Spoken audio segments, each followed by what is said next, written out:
Canada was a very stable, middle-class country with reliable institutions. To say that's gone is to say almost nothing.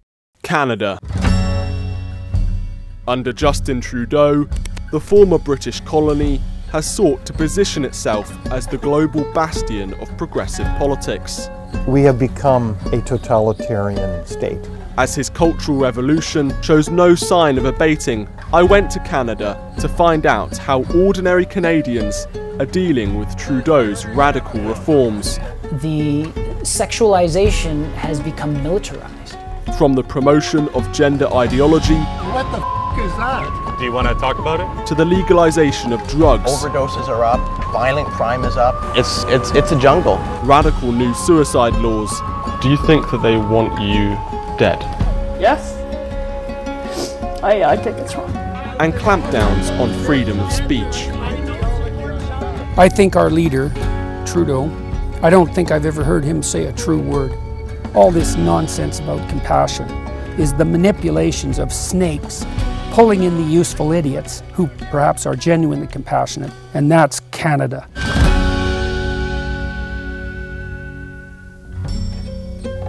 My name is Stephen Edgington, and I'm a journalist from the Telegraph.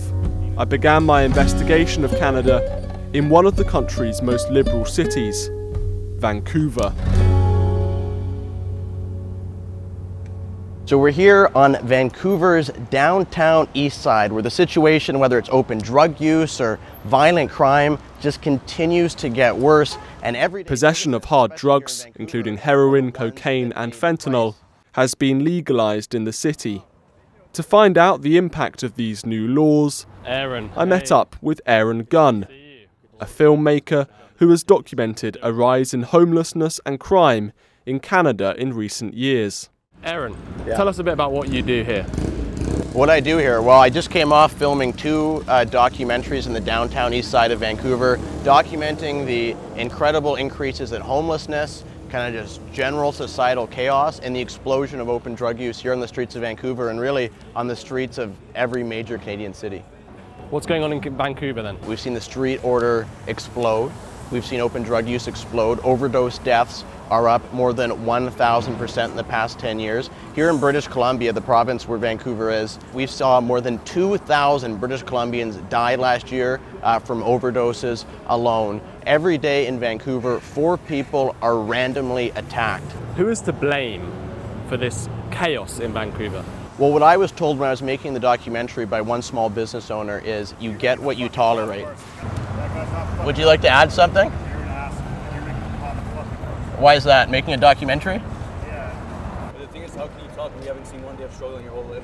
You haven't gone through one day of struggle in your life. You have to walk up and down these. Just because you want to make some money. Yeah. I'm not making money off this. I'm not even. This isn't even my documentary. You're looking down. Thanks. Bye. Right, let's move. Let's go.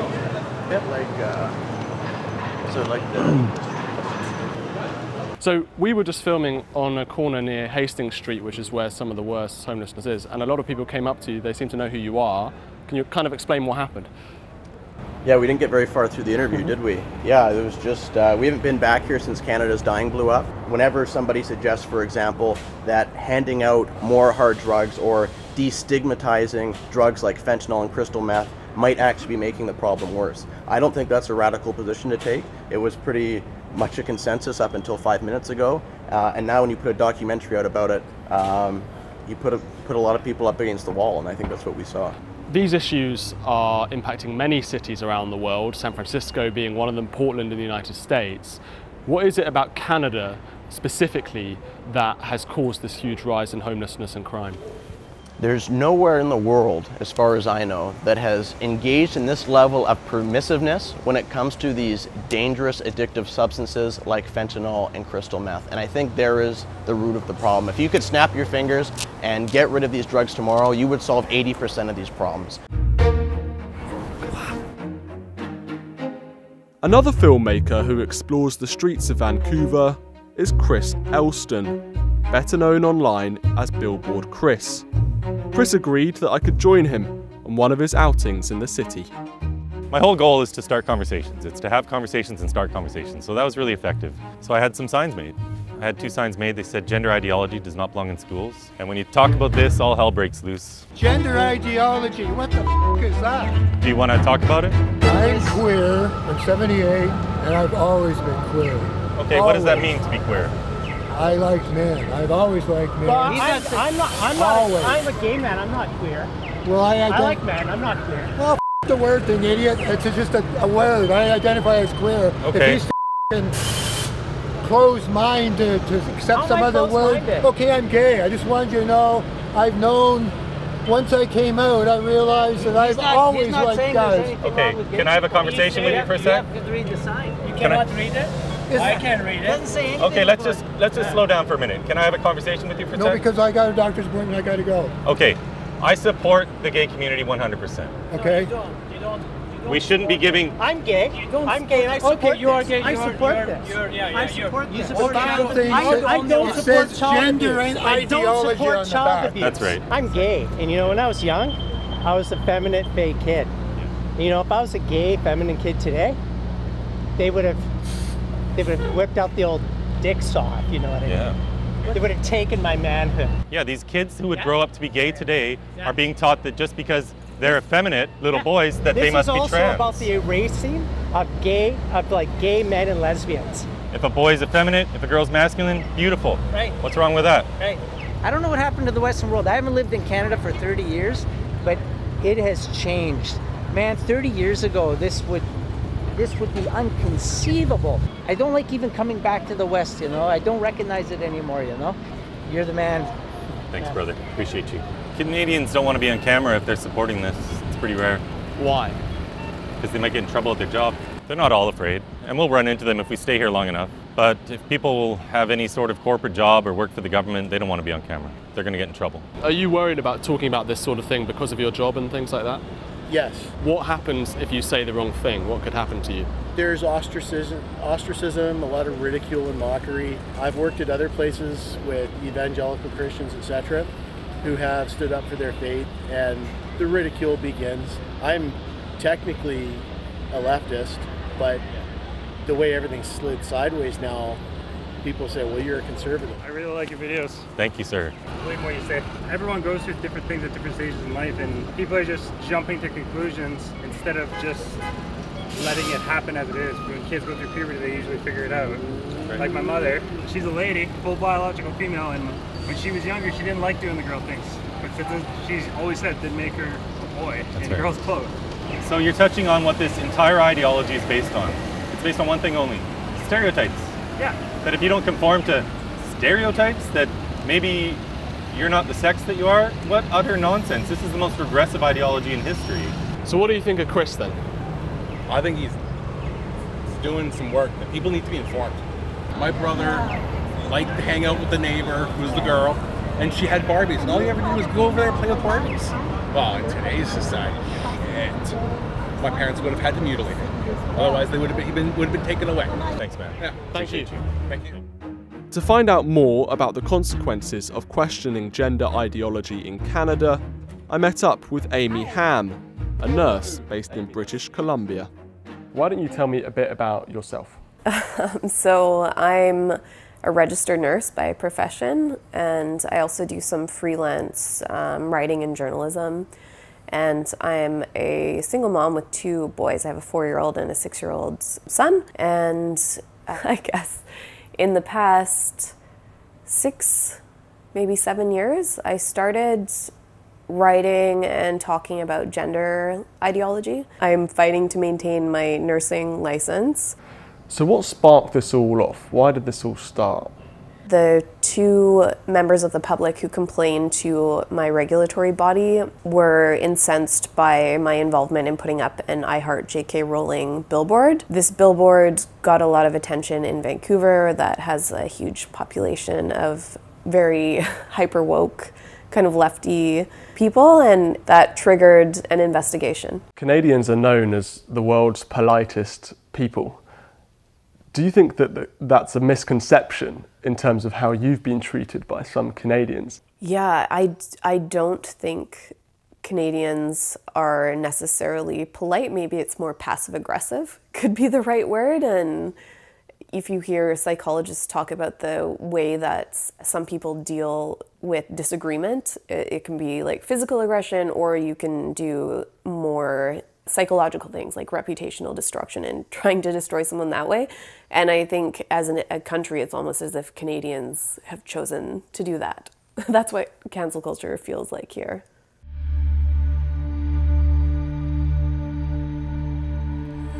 The promotion of transgenderism in Canadian schools has led to a fierce backlash from some parents, not least those who come from Canada's ethnic minority communities. Multiculturalism has become a key pillar of Justin Trudeau's vision of Canadian identity. In Toronto, I caught up with a family originally from India to discuss their experiences of modern Canada. Hello. Hello. Come on in then. Nice to meet you. Nice to meet you. Stephen. Stephen. You're already shooting? We're already shooting. Bang, bang. Should we go upstairs? Mom, this is Stephen. Stephen, my mom. Hey Mom, how's it going? So tell me your background. When did you move to Canada? I'm Indian. I came from India after marriage. Came to Canada in 1974, July. When you came to Canada, what was it like and how has it changed in terms of multiculturalism? Racism was there. They're not happy that other colors are coming. So they were throwing eggs and calling them names. Many things were happening. But still that gone very soon. After 1980, it started improving. Now, so many taxes, they are increasing. It looks like that 50-50. 50 government is taking from us and we have only 50. That's not fair. And before we were happy, like living like middle families. Justin Trudeau says that he represents people like you. He says that he loves multiculturalism. He loves the fact that Canada is so multicultural, so many different people from different societies. Do you think that he takes your vote for granted? Yeah, definitely. He took our work granted, and he is saying multicultural. He loves multicultural. We love multicultural too. I think every human like it. But bringing from every country and not seeing their back record, so many criminals can come too, and crime gonna go very high. So there should be some standard to bring people. So Niranjan, why don't you tell me a bit about your background as well? So I was born here a year after my mother arrived. I was born and raised 70s, 80s kid. Growing up in an 80s, 90s Canada where I was privy to multiculturalism in a very organic way. It wasn't some United Color of Benetton commercial. This was full on, everyone taking the piss and laughing at everyone else. Making fun of accents, we all got to tease one another playing street hockey with our ridiculously curved sticks. But to use their language, you are a diverse individual, and they would expect you to have a certain set of beliefs that come along with that. 100%. But you don't. Absolutely not. Because I'm not stupid. It's very transparent. I work in a community that is all about the hustle. Sex workers, drug sellers, pimps, you know, everyone's hustling to make it. I am used to being around people lying all the time. So when such a big hustle is being thrown in my face, I mean, I've been around it for, you know, like I said, almost 15 years now. It's so obvious. I'm just like, that's just a hustle. That's not even a good hustle. You've got a son, grandson, and you've experienced the gender ideology being pushed on your child. Can you tell us what happened? You know, my son goes to an alternative school within the Toronto District School Board, which his focus is on the arts and social justice. In the last few years, the sexualization has become militarized. It has gone full, no pun intended, balls to the wall. They're full on aggressively ramming it down, no pun intended, everyone's throats. It's a Wednesday at around 6 p.m. I get an email that says, tomorrow is Gender Odyssey. Please bring your kids to school with the other opposite gender's clothing. We're going to have a fashion show. The teachers are going to dress in the opposite gender clothing. We're going to have a presentation for the kids. Again, we're talking kids from, you know, grade 4, kids from the ages of 4 all the way up to 11, 12. And I was like, what They ask me and send me emails and forms to sign when he's crossing the street to go to the, for a field walking trip. And yet they're going to start teaching my son about sexuality, other genders, and God knows what other aspects of sexuality they're going to bring into it without my permission, and that I'm supposed to send him to school with girls' clothing so that he can dress up as a girl and then have a fashion show with all this happening. I was like, no, that's not going to happen. And that's the other thing. At school, they always have the cultural month. So when it's the South Asian month, they've combined us with, so it's just Asia month. And so me and the East Asians and the parents who are, they want us to come in, they want us to cook the stereotypical Indian and Chinese food. They want us to come and talk about Indian culture, sports and languages and things like that. There's a double-edged sword. We're like, we want your food, we want the kitchen, the camp, and we want everything. We want the image of what your culture is to come in and then leave. But don't bring your actual fundamental beliefs about God, spirituality, and generational responsibility. Don't bring any of that. We don't want that. Do you think that Canada is a warning for what can happen if things go so bad? Canada is an experimental ground, for sure, right? It just as much as Australia is. I think these are both and New Zealand as well. These are great places that don't have the amount of tradition, and it's not close to home. Like, if England's gonna fall, these extremities are gonna fall first. Part of Canada's social revolution can be witnessed in its extreme new euthanasia laws. In 2016, Justin Trudeau's government passed legislation enabling assisted suicide for terminally ill Canadians. To find out more, I travelled to Montreal to meet with Christine. Christine, thank you so much for allowing us into your beautiful home. Why don't you tell me a bit about your story, your background? I served 10 years in regular force, Canadian Armed Forces and artillery. I soon early got injured training. When I jumped into a trench, my knee fell out of joint and the spine followed. Not only were you a veteran, you also became a Paralympian. About 2008, I was introduced to kayak. It seemed that I showed some talent in it. Or I was approached to try out the sprint kayak, and I did, and became a 5-time world champion. Wow. The first thing I remember feeling when I was on the water was this sense of serenity and plenitude that I had not felt for so long. To me, it was as if I just found another way to keep serving my country. So you've done a lot for your country. How do you feel Canada has treated you in return? Complete abandonment. There was a time at first when I first became a veteran, the services were a lot better. Since I became a veteran in 1998, the government has gone to sell out or privatize our services. Now it's the second time, and they just done it again now. It took 12 years between renewals of my wheelchairs. We're allowed to have one every 5 years.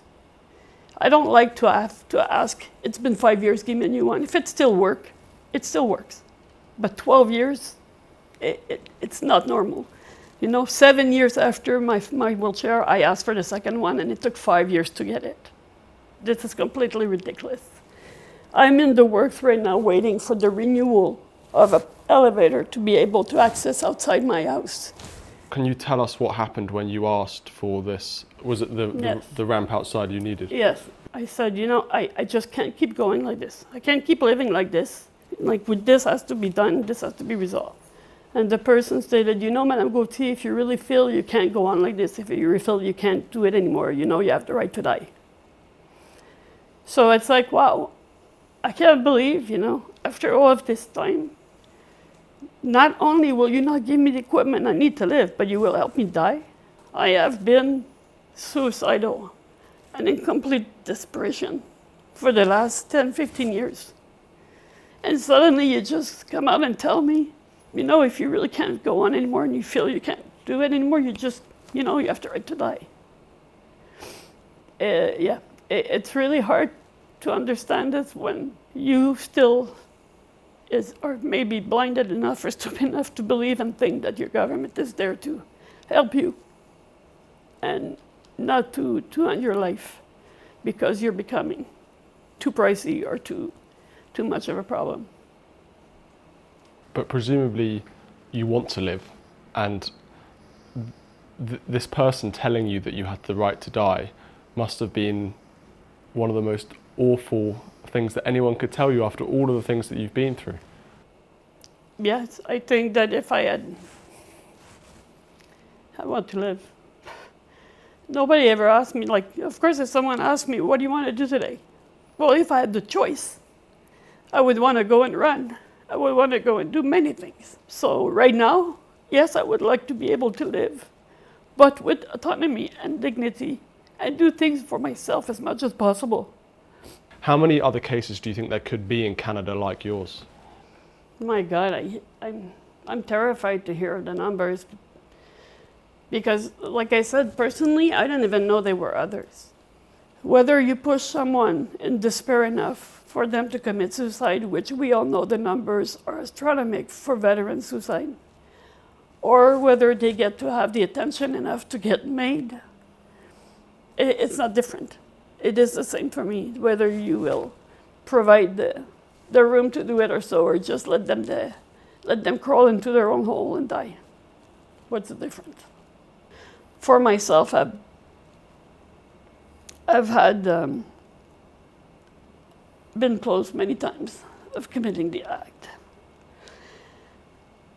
If it had not been for my mother still there and somehow her calling me at this moment, or for these, my dog coming and sitting littered on me when I was about to do it, whether they were, I don't explain why and how this has happened, but it did. I don't think it's a government's place or an hospital's place to decide, yeah, okay, you're a little depressed this week. Here, sign this paper 3 times. We'll ask you, you sure you want to die? I think it's wrong. I think it's wrong, and I think it's just gonna keep drawing this country into a deeper hole. Not everyone is opposed to the euthanasia laws. I spoke to a clinician who assesses and administers assisted dying. So most of my career has been with abortion care, women's health, reproductive rights, social justice. And then I've just tried to integrate what I believe in with what's happening on the ground. And so when the legislation came through in assisted dying, it was the same year that we got mifepristone in Canada. So mifepristone is the drug that people can take a tablet for abortion. So my skills and need for doing surgical abortion was limited, and I thought, oh, there's an interesting change in the law happening, which is also about social justice, which is also about a person's autonomy. I wonder if I might like to get involved in that. In terms of the future of the MAID legislation, there's some interesting developments going on. Can you talk a bit about that?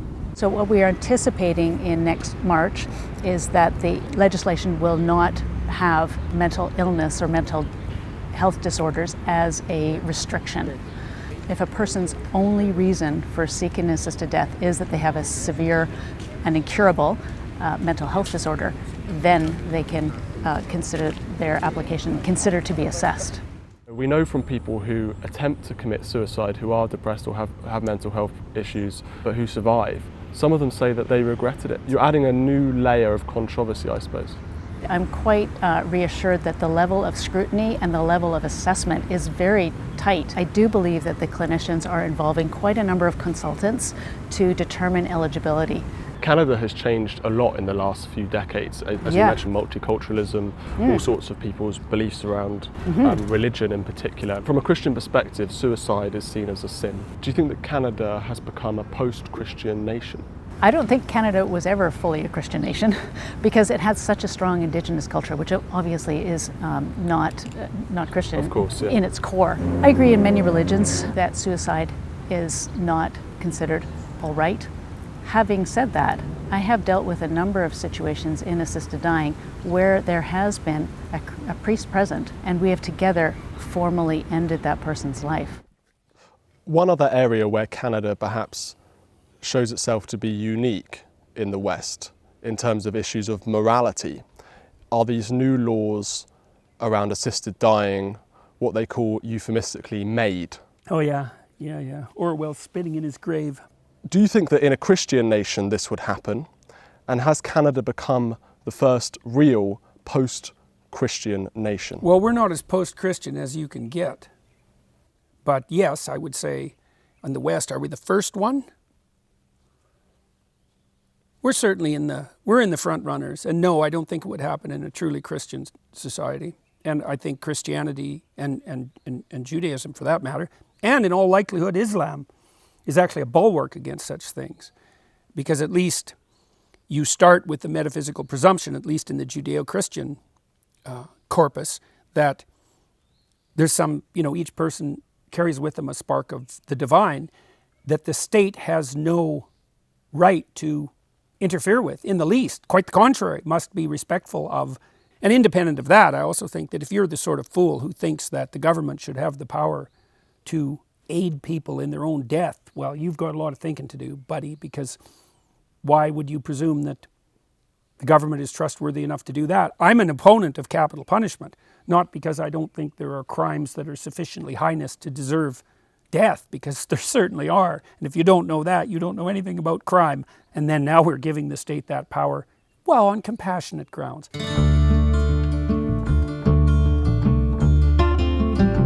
For a nation to be truly woke, it must have its own narrative of oppression. In America, activists focus on the country's history of slavery and racist laws. In Britain, they focus on the empire. To try to understand Canada's equivalent narrative, I spoke with David Lees of the Frontier Centre for Public Policy. Today we're going to be talking about your rights and freedoms. These woke campaigns, they all have their own narratives and histories and backstories and heroes that they take from history. In Canada, what do they focus on? Well, in Canada, we don't really have much of a history of slavery at all. So I think that when it comes to our very mixed relationship with Indigenous peoples, the story of our relationship with Indigenous peoples, particularly through residential schools, is a very classic case to be used then as our critical race theory issue. So in Canada, there is this narrative around what's called the Indigenous genocide. Can you just break that down for a British audience? In Canada, we have been fed a narrative that we're a genocidal nation. And these are horrific types of claims to make, especially for Canadians, because Canadians deeply care about fellow Canadians and including Indigenous people. Now, there have been historically many examples of poorly thought out and conceived policies against Indigenous people, but it's a narrative that does not do justice to the history. Part of that is through the residential school story, where the country of its day was trying to figure out, well, how do we engage Indigenous people in this new economy? And so education was always seen, as it is today, as a key door opening to integrating people into Canadian society. Let's talk more about this Kamloops mass grave site.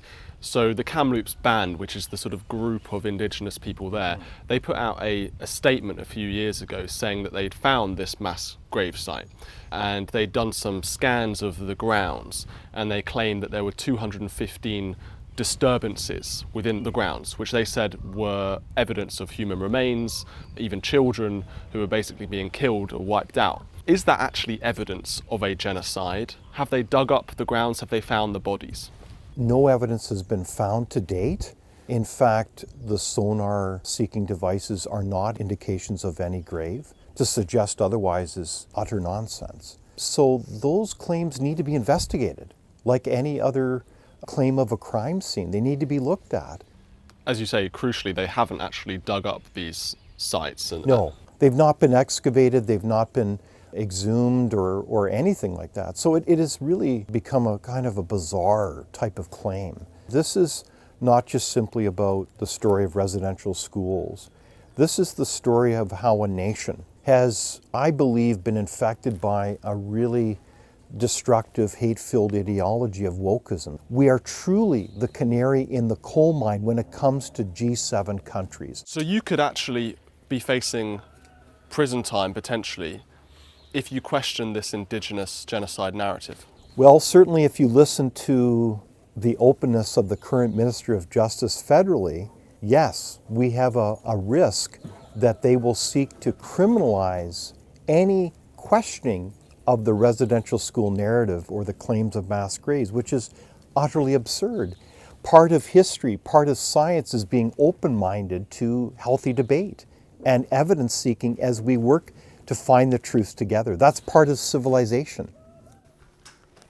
Questioning the Indigenous genocide story already has its consequences. One such dissenter is Jim, who I met in his home in Vancouver. So you were a teacher, you're no longer a teacher. Why?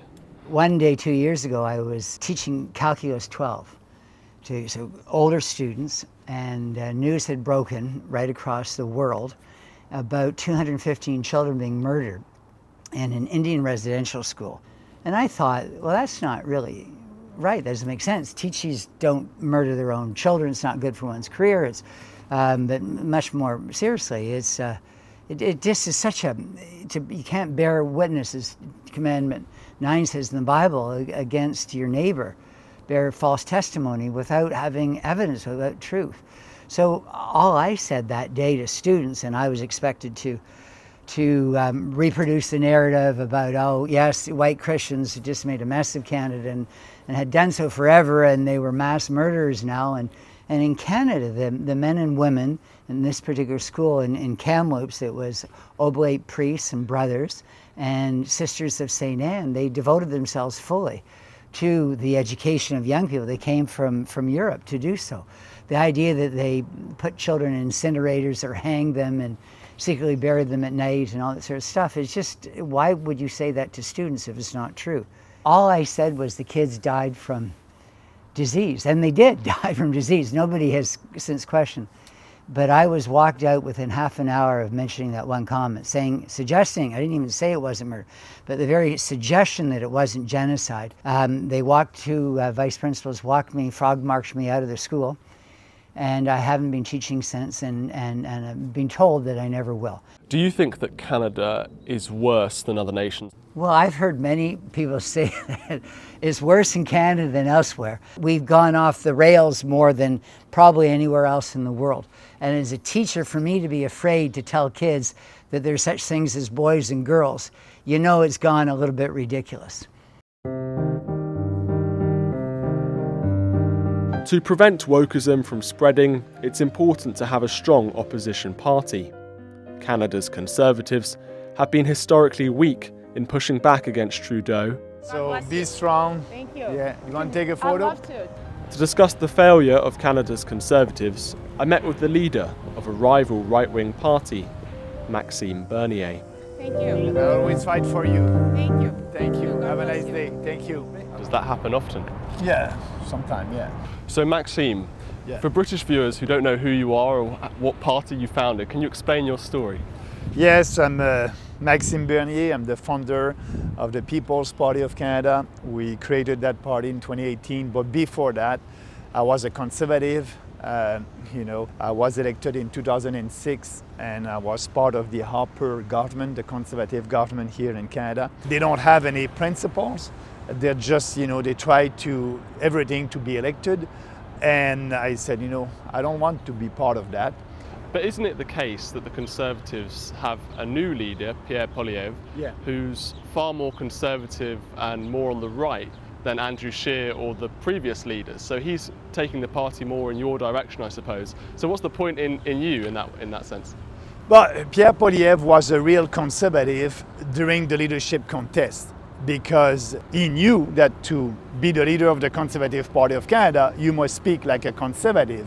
So he did that. Now his goal, like Andrew Scheer, is to be the Prime Minister. And we know that the big cities are leftists and liberals. So what he's doing is going to the left to be sure to be elected. That's why he's not speaking against mass immigration. That's why, he's okay with the radical gender ideology. That's why Poilievre voted for the Bill C-4. The Bill C-4 in Canada is the bill that criminalizes parents and therapists who want to help gender dysphoria kids. And if you do that, you may go in jail up to 5 years. But that bill also is doing the promotion of the transition. And for me, there's no transition. You have boys and the girls cannot be a boy and a boy cannot be a girl. But for the Conservative, and every member of Parliament voted for that bill, voted for the Bill C4. So we don't have any opposition in Parliament right now in Ottawa. So we're next to the statue of John A. Macdonald. Yeah. You can't see him. Yeah. There's actually a little sign on, he's been boarded up. Why has he been boarded up? Because of the woke ideology, and they try to impose their history on us, the new vision of this country. But what the first Prime Minister, John A. Macdonald, did for this country, I believe that is a great history.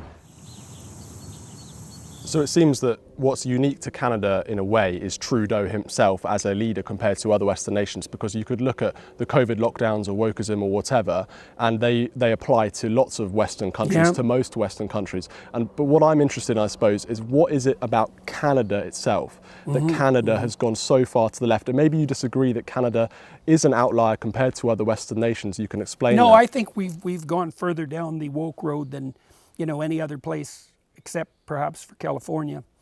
I think part of the reason for that is that we were an early adopter of the doctrines of group rights. The Francophones had rights, the Indigenous people as a group had rights, the Anglophones had rights. There were 3 founding peoples, and group and individual rights had to be balanced. And I don't think there is any such thing as group rights, because there's no such thing as group responsibility. So it's a non-starter conceptually. And so in some ways, the table was set in Canada for the rise of a more universal doctrine of group identity and group rights. And plus, Canadians pride themselves on, being nice, let's say, and, and not being offensive, and just hoping that everyone will get along. And, there's nothing glorious about incivility, but there's very little to distinguish excessive niceness from weakness. And the problem with being nice, and this is a technical problem because niceness is associated with trait agreeableness, is that agreeable people are cannon fodder for psychopaths. So I don't believe that any of the conundrum that we're in at the moment in the West is strictly political. I think what's happened is that the predatory psychopaths have figured out how to cloak themselves in the guise of compassion.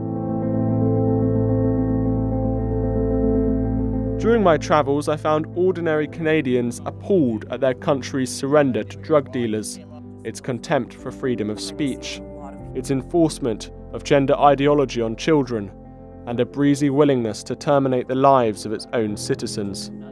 However, for all of the depressing stories of people losing their jobs or being hounded by the government, these cases were equally inspirational.